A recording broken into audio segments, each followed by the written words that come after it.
Number 7, a graph of a function question. So I've done my best to replicate the drawing in the review sheet by hand. I apologize, geez, if it's not perfect. It just asks us a lot of questions here. And I'll try to do, I think there are 5 parts. I added one just to ask what's the domain. F of minus 1 here, I think by reading the graph, that just is, you know, what is the point above here at minus 1, and that looks like 2 to me.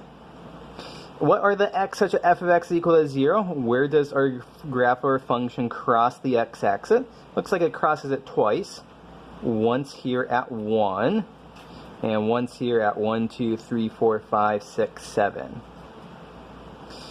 The domain of our function, what are the allowable inputs here? So it starts off at minus 1, minus 2, minus 3, minus 4. So the domain starts at minus 4 and includes minus 4. You know, the function is not defined for x is less than minus 4. And it goes all the way out to 1, 2, 3, 4, 5, 6, 7, 8. So the domain here is minus 4 to 8, including the endpoints, because those appear to be filled in circles. Next one, what is bigger here, f of minus 2 or f of 2? F of minus 2 is here. Looks like plus 3. F of 2 is something negative. So f of minus 2 is the bigger one. F of 4 minus f of minus 1 here. 1, 2, 3, 4. That looks like it's minus 3. 1, 2, 3 there. And f of minus 1 is, we already said that was 2. So minus 3 minus 2 equals minus 5. And the range is the set of output values. The smallest our function can be is minus 3. The biggest is 1, 2, 3, 4, 5. It achieves minus 3, it achieves 5. So minus 3 to 5 is the range.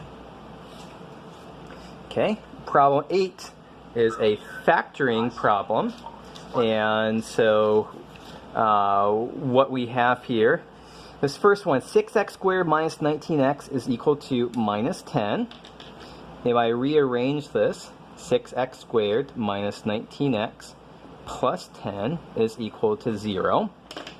And so I want to factor this.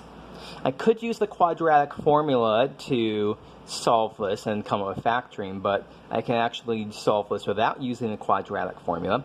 And how I accomplish that is I realize that 6 times 10 is equal to 60.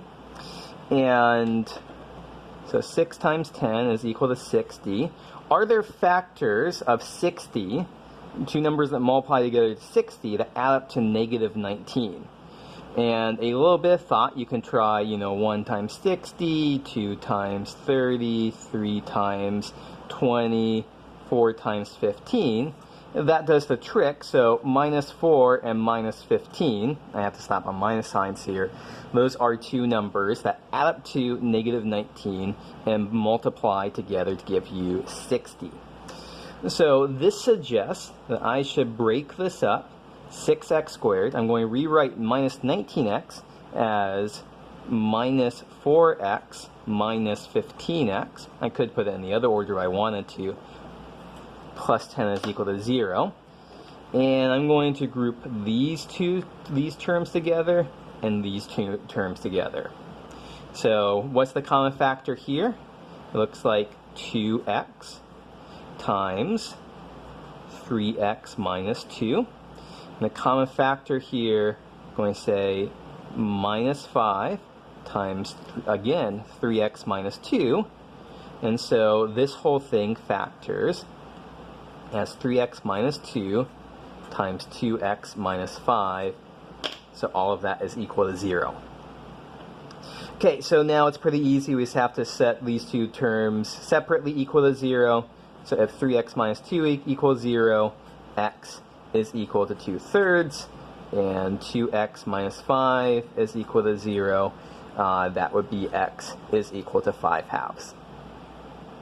Okay, so the key trick in here was breaking minus 19x up as minus 4x minus 15x. The quadratic formula would definitely work here. It would just take a little bit longer. Down here in part B, let's expand this out. 2x squared minus 3x is equal to x squared plus 10. Move the terms to the other side. So subtracting x squared from both sides gives us x squared minus 3x. Subtract 10. And this factors, it's not too hard to see that this factors is x minus 5 times x plus 2. And so this has solutions. X is equal to 5 and x is equal to minus 2.